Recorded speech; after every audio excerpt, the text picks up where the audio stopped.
రాజాధిరాజ రవికోటి తేజ రమణీయ సామ్రాజ్య పరిపాలక రాజాధిరాజ రవికోటి తేజ రమణీయ సామ్రాజ్య పరిపాలక విడువని కృపణాలో స్థాపించనే సియోనులోనున్న స్తుతుల సింహాసనమును రాజా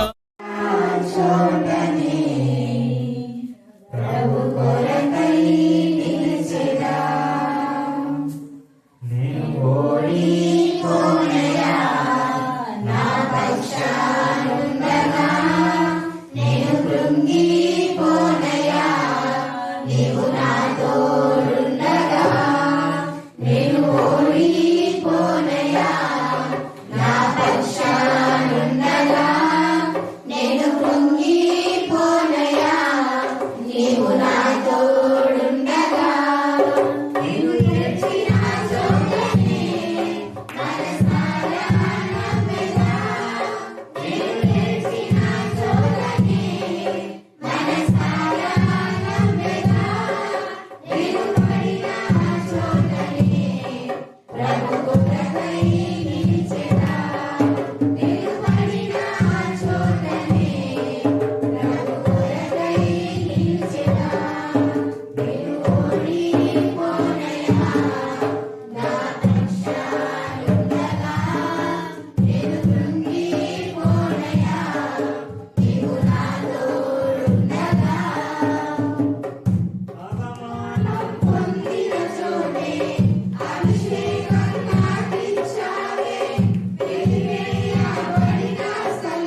యూదయ దేశపు బెత్లెహేమా, నీవు యూదా ప్రధానులలో ఎంత మాత్రము అల్పమైన దానవు కావు.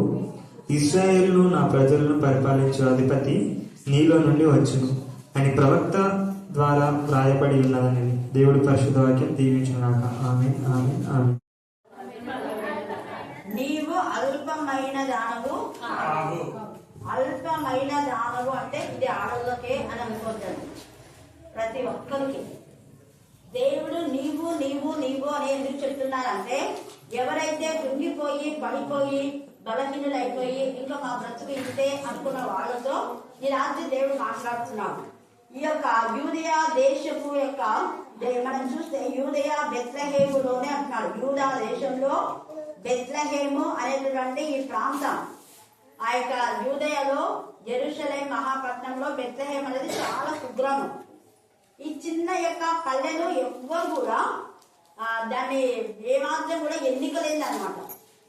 ఆ యొక్క కుగ్రామం అది చెప్పాలంటే మనకు కొన్ని కుగ్రామం అంటుంటాం కదా, అలాగా యూదా దేశంలో చాలా చిన్న ప్రాంతం ఇది. ఈ ప్రాంతంలో ఎవ్వరు కూడా ఎన్నిక చేసేవారు కాదు, లెక్కలోకి లేదు అసలు అది. అలాంటి ఆ యొక్క ప్రాంతం గురించి తండ్రి అయిన దేవుడు పరమించి చూశాడు. చూస్తే ఆయన సృష్టించిన సృష్టిలో భూమండలం అంతలో మంచిగా కరెక్ట్ గా సెంటర్ పాయింట్ ఎవరంటే బెత్లెహేం అంట. హల్లెలూయా, హల్లెలూయా, హల్లెలూయా. పైగా అది కొంచెం ఎత్తైన ప్రాంతంలో కూడా ఉందంట ఈ యొక్క బెత్లెహేం. ఈ బెత్లెహేము అంటే రొట్టెల గృహం, సమృద్ధి. ఆ చిన్న ప్రాంతమైనా అందులో సమృద్ధిగా ఉంది. ఎప్పటి నుంచి సమృద్ధిగా ఉంది అంటే, ఆ బెత్లెహేము ఎఫ్రాతా ఆ ప్రాంతంలో యాకోబు తన యొక్క భార్య రాహేలును సమాధి చేశాడు. ఆ ప్రాంతం అంతా వాళ్లకు సంబంధించిన ప్రాంతమే. బాగా బ్లెస్సెడ్ అయిపోయింది అది అబ్రహాముకి ఇచ్చిన ఆశీర్వాదం బట్టి. అబ్రహాము ఎప్పుడైతే తన యొక్క ప్రాంతంలో తన వారిని వదిలిపెట్టి వచ్చేసాడో, అప్పుడు ఏ ఏ ప్రాంతంలో అయితే అబ్రహాం తిరిగాడు ఆ ప్రాంతంలో అన్నింటి దేవుడు బ్లెస్ చేసినాడు. కానీ ఇది చిన్న ప్రాంతం అయితే సమృద్ధిగా ఉన్నటువంటి ప్రదేశం, ఏ దేనికి కూడా కొత్తదైనటువంటిది. అయితే ఇంత మంచి బెత్లెహేము గ్రామంలో వదిలిపెట్టి ఒకరు వేరే చోటికి వెళ్ళిపోతారు. Very good. బెత్లెహేమ్ లో కొంచెం కష్టం వచ్చింది, కొంచెం కళ వచ్చిందంట. రొట్టెలు అంటే ఎప్పుడు ఎక్కడ లేకుండా అక్కడ ఉంటాయి, రొట్టెలు కాల్చే వాళ్ళు ఎప్పుడు అక్కడ ఉంటారంట. కానీ కరువు వచ్చేసరికి ఈమె ఏమనుకుందంటే, తన యొక్క ఊరికి పోదాంలే, కరువుకు బాధపడి. ఈ రాత్రి ఒకటి గుర్తుపెట్టుకోండి, కరువుకు గాని బాధకు గాని వేదన గాని రోదన గాని రోగం గాని ఏది మన దేవుడి నుంచి వేరు చేయకూడదు. హల్లెలూయా, హల్లెలూయా. చిన్న చిన్న కష్టాలకు మనం ఓర్చుకోలేక దేవునికి వేరైపోయినట్టు పెద్ద కష్టం వస్తుంది. చిన్న దాన్ని ఓర్చుకోలేకపోతే పెద్దగా. ఆమె కొంచెం చిన్న ఆ కరువుకు ఆమె బాధపడి భయపడి ఏం చేసింది అంటే, తనను తన భర్తను తన ఇద్దరు కొడుకులను తీసుకొని నలుగురు కలిసి వెళ్ళిపోయినారు. చూడండి ఎంత బాధ.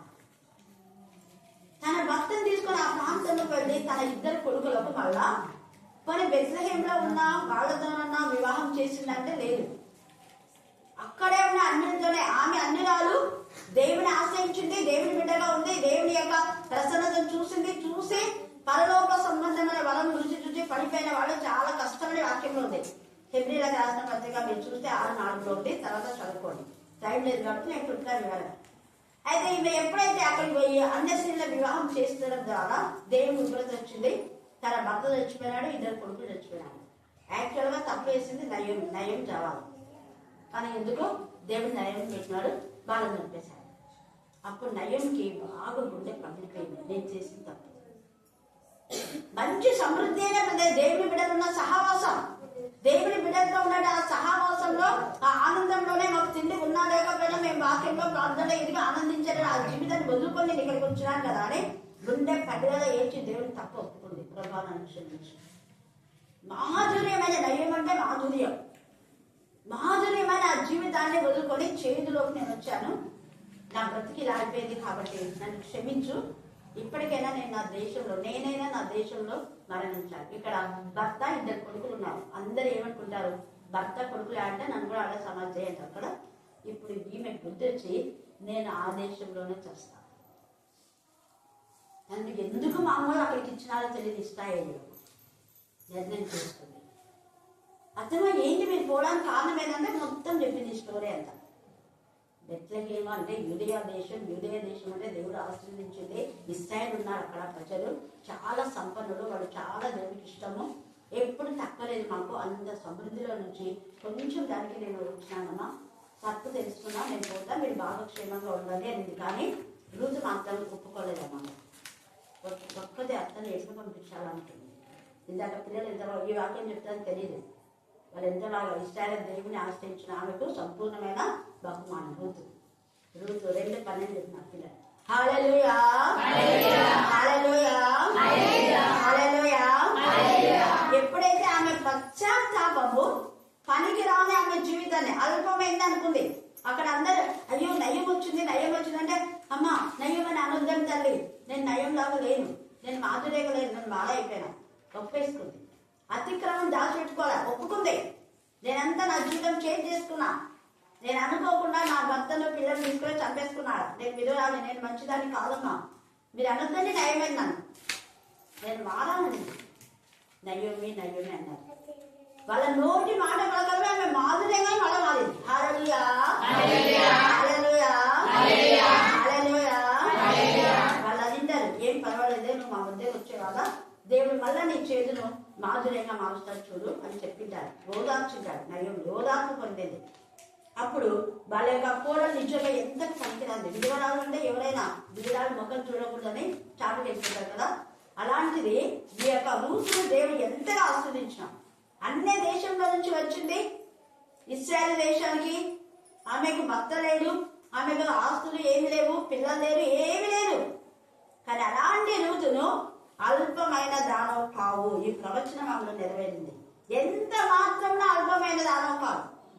వాళ్ళంతా చెప్పింది, చూడమ్మా మనం అంతా కోల్పోయిన వాళ్ళం, మనం గర్వపడకూడదు, 12 అంతా ఏరుకున్నాక పనిగా ఉంటుంది కదా మిగిలిచ్చింటారు, దాన్ని ఏరుకో, నువ్వు వాళ్ళ మధ్యలో పోతూ కొంచెం తగ్గించుకొని పో అని చెప్పింది. కానీ వెంటనే ఆమె ఏరుకుంటుంటే ఎవరో వచ్చి బోయల్స్ వచ్చి అడుగుతారు, ఎవరు ఇచ్చింది అంటే అప్పుడే తెలుసు కదా, రోజు ఎవరెవరు తెలుసు, ఎవరు కొత్త వాళ్ళనేది తెలుసు. ఈ చిన్నది ఎవరంటే నయోమి కోడలంటే సరే ఆమె పనులు విడిచిపెట్టండి మీరు. చూడండి ఎంత కొత్తది కదా, పరదేశిని మనం మంచిగా చూసుకోవాలి, పరదేశి కదా అని మనం ఆ బాధ పెట్టకూడదు. అందుకని మీరు తీసిన పనులు కొన్ని వదిలేసిపోండి అంటున్నాం. ఎంత ప్రేమ చూడుకోలేదు. ఆమె ఎవరో తెలియదు, కానీ నయోమి పేరు చెప్తేనే ఆయనకు అర్థమైపోయింది. నయోమి యొక్క మంచి కుటుంబం వాడు, పాప ఇక్కడ నుంచి పోయి విధ్వరాలు అయిపోయింది ఆమె అని వినింటాడు, తన బంధువే కదా. అందుకనే ఈ యొక్క ఆమెను చూసి పాప మా చిన్నదానికి మీరు నేను చేదితే ఆ నీళ్లు ఆమె తాగుతుంది, ఈ చిన్నదాని జోలికి మీరు పోవద్దండి అని పురుషులకు కూడా చెప్తారు. ఆమె పడ్డదని మీరు అవమానపరిచారు అంటే ఒక మంచి అధికారికి ఆమె మంచి ఆ యొక్క మరి ఆమె పట్ల దయ జాలి కలిగేలా దేవుడు చేశారు. హల్లెలూయా హల్లెలూయా హల్లెలూయా. ఈమె అందరిలో పనికి రాండాలా ఉంది కానీ దేవుడు ఆ పట్ల దయ చేసినాడు. అలాగని ఎస్తేరు కూడా, ఎస్తేరు బానిస వాడిక ఎస్తేరు, కానీ బానిస అంటే ఎస్తేరు పైన తండ్రి అయిన దేవుడి యొక్క దయా కనికరం ఎప్పుడైతే వచ్చిందో అల్పమైంది, ఆమె తునీకరింపబడింది. ఈ యొక్క యూదులు అంటే వీళ్ళు హేయులు అనుకుని యూదులంతా చంపాలనుకున్నారు. అలాంటిది ఎస్తేరును లాంచ్ చేసినాడు దేవుడు. హల్లెలూయా హల్లెలూయా. ఎస్తేరు అనుకోరా, మొద్దకాయ కూడా అనుకోలేదు, కానీ దేవుని యొక్క కృప. నువ్వు అనుకోనివి దేవునికి 2026లో జరుగుతాను. నువ్వు అనుకో ఇది జరుగుతుంది అని, కానీ దేవుడు చేస్తాను. నమ్మినట్లయితే ఏమో మనం ఆమె నమ్మి వచ్చింది నయోమి. అలాగనే మొద్దకాయ కూడా మంచిగా పెంచి నమ్మి పంపించారు కోటలోకి. దేవుడు ఆయన యొక్క నిజంగా ప్రార్థన పూర్తిగా నమ్మి దేవుడి నామంలో ఘనపరచడం కోసమే ఎస్తేరు పంపించాడు. ఎంత నమ్మకంతో పంపించాడు కదా, ఆ నమ్మకాన్ని దేవుడు నిజం చేశాడు. ఎస్తేరు రాణి అయిపోయింది, బానిస జీవితం నుంచి అల్పమైనది ఎస్తేరు, కానీ దేవుడు రాణిగా చేసినాడు. ఇంతకంటే ఈ యొక్క నిజంగా బోయజ్కు ఇంత మంచి గుణం రావడానికి కారణం మనం మర్చిపోతున్నాం. ఫస్ట్ లో రాహబు అంటే వేశ్య చాలా పనికిరాంది కదా. యేసు ప్రభు జనరానికి 5 మంది తల్లులు కారణం అని మనం చూసుకున్నాం. ఇద్దరు నుండి వాళ్ళంతా అల్పమైన వాళ్ళే. వాళ్ళంతా అల్పమైన వాళ్ళే. వాళ్ళలో నుంచే యేసయ్య జననం జరిగేలా దేవుడు ప్రణాళిక. ఎంత గొప్ప దేవుడు, ఎంత ప్రేమ గల తండ్రి. పనికి రాలేదు అనుకుంటే ఆ పనికి రానిదానే పనికొచ్చేలాగా ఎంపిక చేసుకుంటారు. ఈ యొక్క రాహాబు వాళ్ళందరూ కూడా చావవలసినటువంటి పరిస్థితిలో. అందుకనే ఇక్కడ ఏమంటున్నా అంటే చూడండి 4వ అధ్యాయము మత్తయి సువార్త 16వ వచనం చదవండి. జెబూలూను దేశమును నఫ్తాలి దేశమును 4వ అధ్యాయం మత్తయి సువార్త 16 చూడండి. యోర్దాను అవతలనున్న సముద్ర తీరమున అన్యజనులు నివసించు గలిలయయు చీకటిలో కూర్చుని ఉన్న ప్రజలను గొప్ప వెలుగు చూచిరే. చీకటిలో ఉంది, ఈమె జీవితం చీకటే. మామూలుగా వేషాలంతా చీకటిలోనే ఉంటారు, లైటింగ్స్ లో ఎక్కువ ఉండరు వాళ్ళు. మారుమూల గ్రామంలో చీకట్లో ముసుకేసుకొని ఉంటారు వాళ్ళు.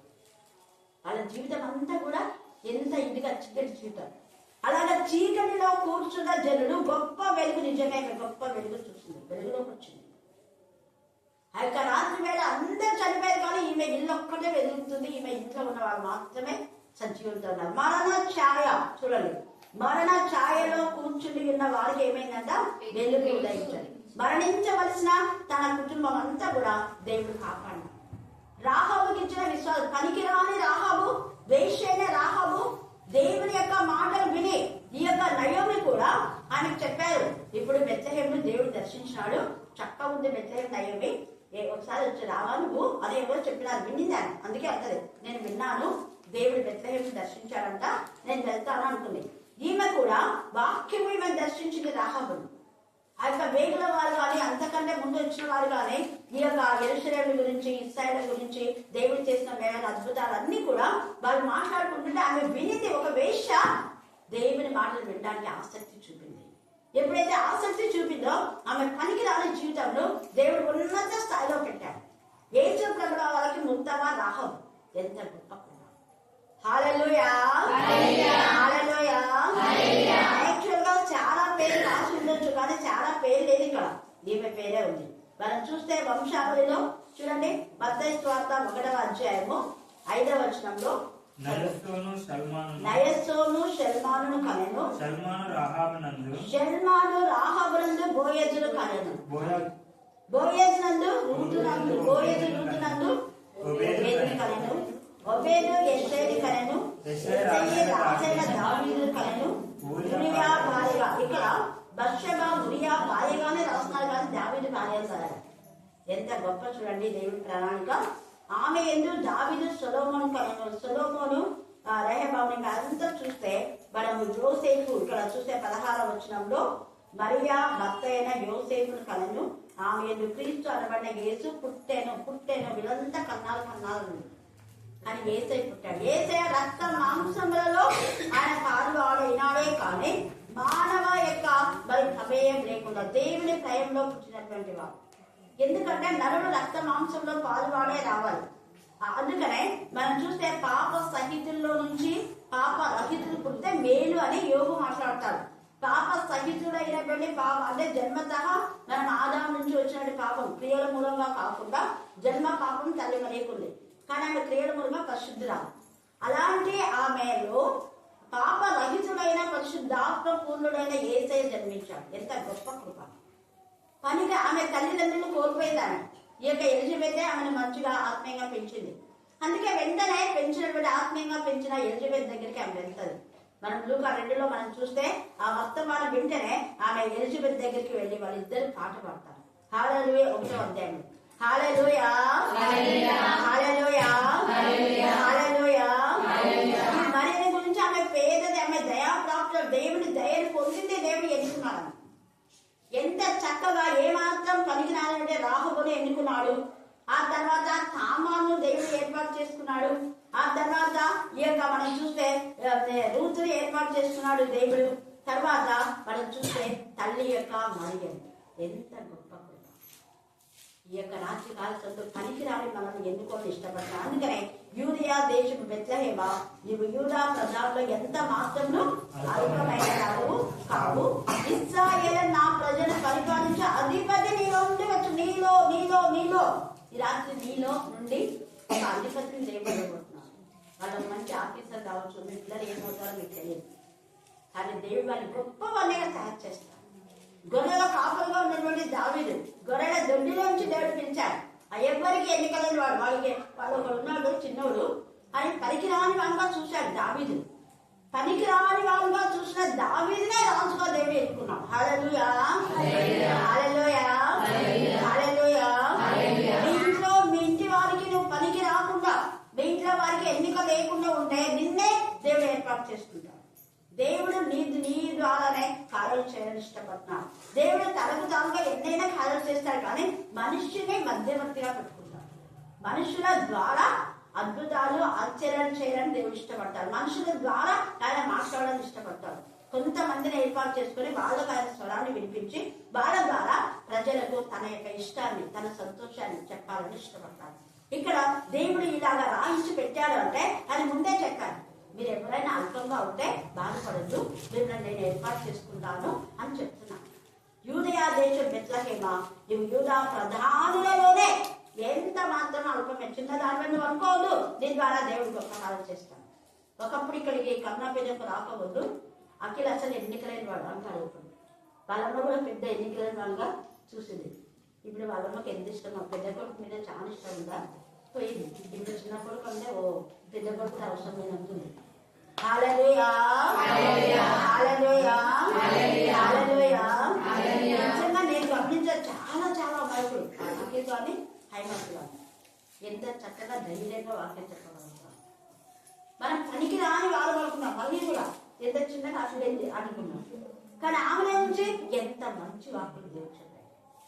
ఈ చిన్న పిల్లలు ఎంత చక్కగా పాడగలుగుతున్నారు. అది చిన్నది ఎంత బాగా స్వరూప పెద్దలకు ఈక్వల్గా పాడుతుంది. మళ్ళీ పెద్దలు తక్కువ అన్నాకో చూపిస్తుంది. అది కాదు, ఇక్కడ చూడండి, ఇక్కడ చూసిపాడు చూడండి. దేవుడు ఏర్పాటు చేసుకుంటాడు, దేవుడు ఎత్తుకుంటాడు. దేవుడు ఈ రాత్రి కాల సమయంలో పనికి రాని జరగాలని అనుకోదు. దేవుడి ద్వారా గొప్ప మేలు చేయాలని ఆయన ఇష్టపడుతున్నాడు. చదువు రాని వాడు ఎంతమంది మేము చదువురానుల్లో అన్నారు. మీలో నుంచే దేవుడు ఉన్నాడంటే చదువురానులో ఎంత బాగా పడతారు. మనంతా చూసి పడతాం, వాడు చూడకుండా పడతాం. హల్లెలూయా, హల్లెలూయా, హల్లెలూయా. కాబట్టి వాగ్దానం స్వతంత్రించుకోండి. 2025 చివరి రోజు మనం ఉన్నాం. 2026లోకి మేము ప్రవేశించబోతున్నాం. మనం మీ వాగ్దానం ఎత్తిపట్టి ప్రార్థన చేయండి. దేవా, మాలో మా పిల్లల్లో ఎవరు ఎన్నిక లేకపోయినా వాళ్ళు ఎన్నికైన వారుగా మేము చేస్తాం కదా. నన్ను ఎన్నికలైన దానిగా చేస్తుంది, కానీ నువ్వు ఎన్నికైన దానిగా చేస్తావు అనేది మీరు ఖచ్చితంగా మాట్లాడారు. తండ్రి అయిన దేవుడు ఎంత సర్వశక్తిమంతుడు, ఎంత గొప్ప దేవుడు, ఎంత గొప్ప కృప ఆయన ఇప్పుడు చేస్తాడు. కాబట్టి యూదయా దేశం బెత్లెహేమ, యూదా ప్రధానులు ఎంత మాత్రం అల్పమైన దానో కావు. ఇశ్రాయేలు నా ప్రజలను పరిపాలించే అధిపతి నేను ఉండి వచ్చింది. మేరక వాళ్ళ గ్రామం చాలా పనికిరాదు, కానీ అక్కడి నుంచి అక్కడ హెచ్ఎంగా అక్కనే బాగా చదివి హెచ్ఎంగా ఎదుగుతున్నారు. ఆ తర్వాత ఇంకా చాలా మంది చదువులోకి వచ్చినారు. కాబట్టి పనికిరాని వారం అనుకోండి. ఈ రాత్రి దేవుడు నేను బహుగా ఆస్వాదించబోదు. ఈ వాగ్దానం ఎత్తిపెట్టి మీరు ప్రార్థన చేయండి. ఖచ్చితంగా దేవుడు మిమ్మల్ని అనేక విధాలుగా ఆశీర్వదిస్తాడు. మరి యొక్క ఇప్పుడు పిల్లలు చెప్పిన వాక్యం కూడా చూడండి. సామెతలు 10:24 చెప్పండి. సామెతలు 10:24. ఎవరైనా వెళ్ళాలనుకుంటే వెళ్ళండి, పోవాలనుకుంటే పో. భక్తిహీనుడు దేనికి భయపడను, భక్తిహీనుడు దేనికి భయపడను అదే వాళ్ళ మీదకి వచ్చును. అంటే భక్తిహీనుడు ఇక్కడ ఏమైపోయింది, యూదయా దేశంలో ఇక్కడ రాజు పుట్టబోతున్నాడు అని హేరోదుకు తెలిస్తే మనకి ఏమైపోయిందంటే కలవరం. భక్తులకు కలవరమే. మళ్ళీ ఎప్పుడైనా నేను ఎక్కడైనా వాక్యం చెప్పడానికి అనుకునేసరికి కలవరం వచ్చేస్తుంది. ముందే పోకముందే ఏడుపు వస్తుంది కొంతమందికి. చూడండి ఇక్కడ 3వ వచనం చదవండి. రాజు ఈ సంగతి విన్నప్పుడు అతనితో కూడా యెరూషలేము వారందరూ కలవరపడి అతడును అతనితో కూడా అంటే ఏదో అంటే క్యారెక్టర్ కలవాలంతా కలవరపడినారు. మిగతా వాళ్ళంతా ఏమైపోయినారో సంతోషపడినారు.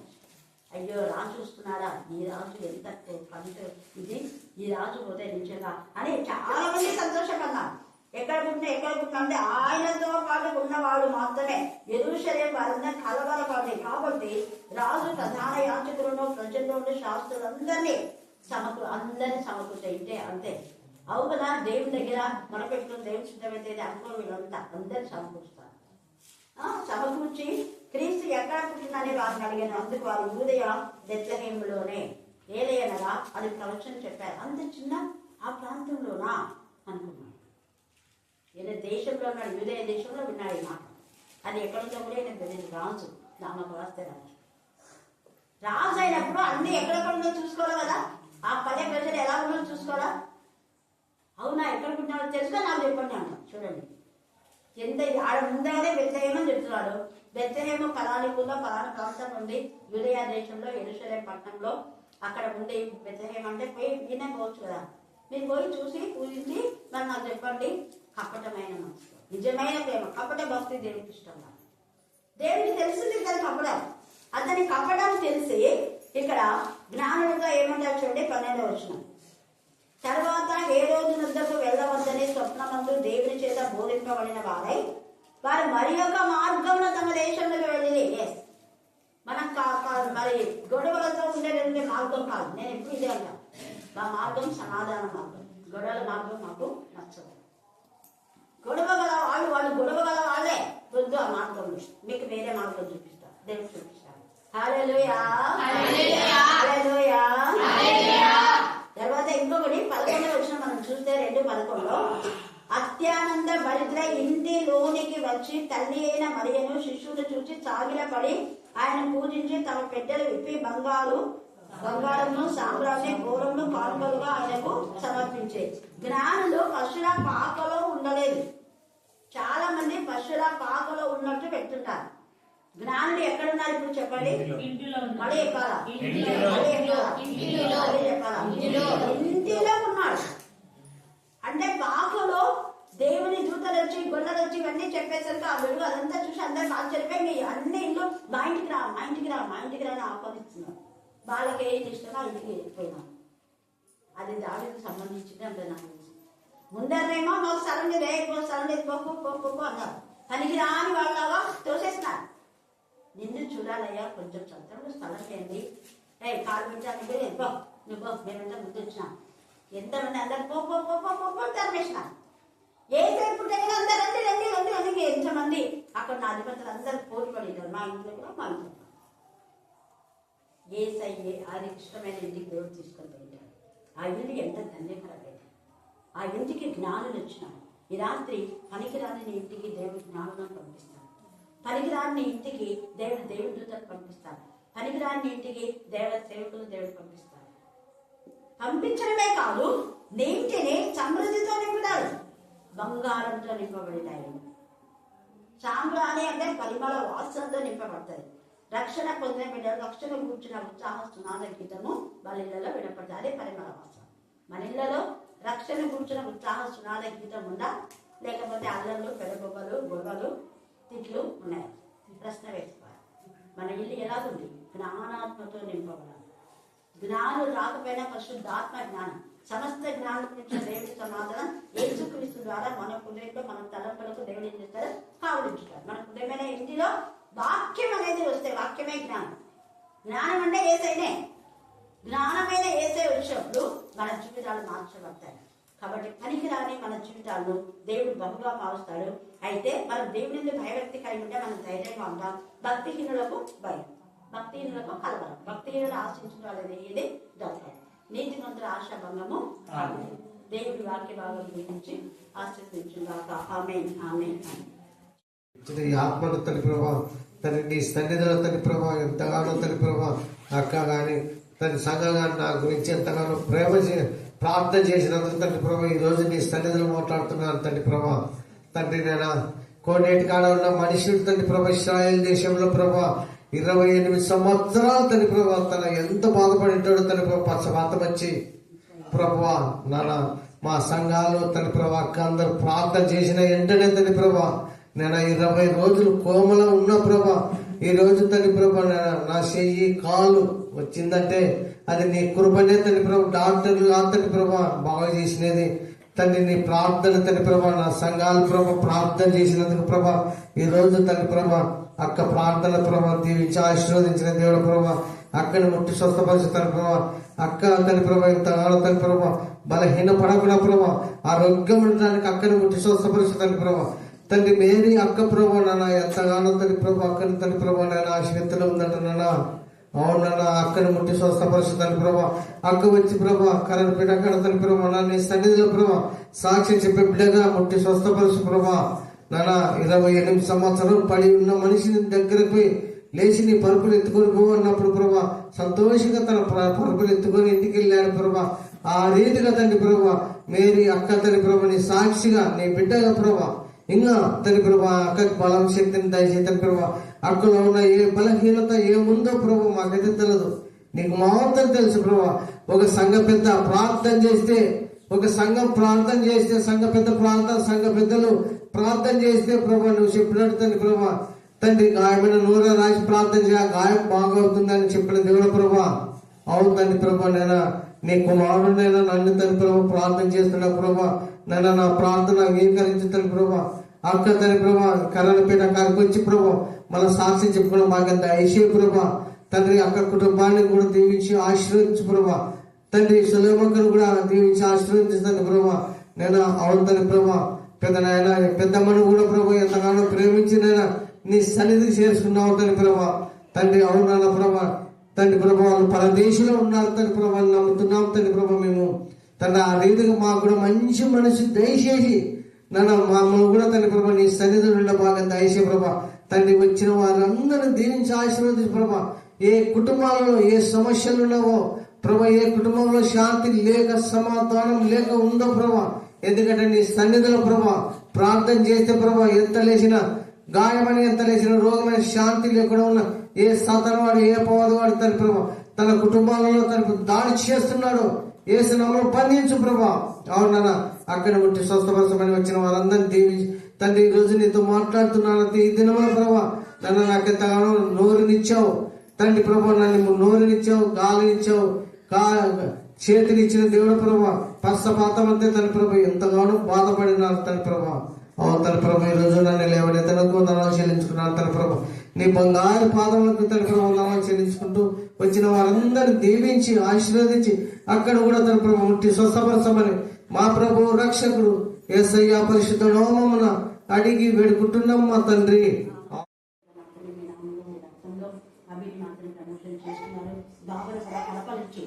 ట్రాన్స్ఫర్ కావడానికి మీరు ఇక్కడ దయచేయండి. మీ జ్ఞానాత్మక మీరు నిలబడి ప్రార్థిస్తాం తండ్రి. మేము బాబు కూడా మా తల్లి మీ జ్ఞానాత్మక మీరు నిలబడి దీనికి మహిళపక్షం ప్రార్థిస్తాం. దాని భావన కడపడ ఉండడం చూడక మంచి డాక్టర్గా ఆమె పేషెంట్స్ అందరికీ రాస్తానే మంచి ట్రీట్మెంట్ ఇవ్వడానికి మీ జ్ఞానాత్మక మీరు 2026లో సంతోషం సమాధానం దయచేసి దేవా మీ కుటుంబంలో మీరు మాట్లాడి మీరే మహిళపక్షమని యేసు శక్తి తండ్రి. ఆమేన్ ఆమేన్ ఆమేన్.